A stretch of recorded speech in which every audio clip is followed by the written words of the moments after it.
શિક્ષણ મંત્રીના પોતાના વિસ્તારમાં ઓરડાના અભાવે બાળકો ખુલ્લામાં ભણી રહ્યા છે।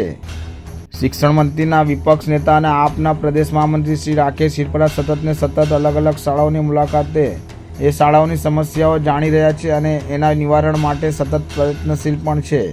તાજેતરમાં જ મહાનગરપાલિકામાં ભળેલી કેટલીક શાળાઓ પૈકી શિક્ષણ મંત્રીના પોતાના મત વિસ્તારમાં અને પોતાના શહેરમાં જ આવેલી કેટલીક શાળાઓની પરિસ્થિતિ કેટલી ખરાબ છે કે બાળકો બહાર બેસાડીને અભ્યાસ કરવો પડે છે। ઉમરા, ભલથાણા, વેલંજા, બંગર, અબ્રામા, લસકાણા, ભાદા વગેરે વિસ્તારમાં આવેલી શાળાઓમાં ઓરડાની સંખ્યા જરૂરિયાત કરતાં ઓછી છે, જેને કારણે બાળકોને બહાર બેસાડવા પડે છે અથવા તો એક વર્ગમાં એકથી વધુ ધોરણના બાળકો બેસાડવા પડે છે। ઘણી શાળાઓમાં કોમ્પ્યુટર લેબમાં, આચાર્યના રૂમમાં અથવા તો લોબીમાં બેસાડીને બાળકોને ભણાવવા પડી રહ્યા છે।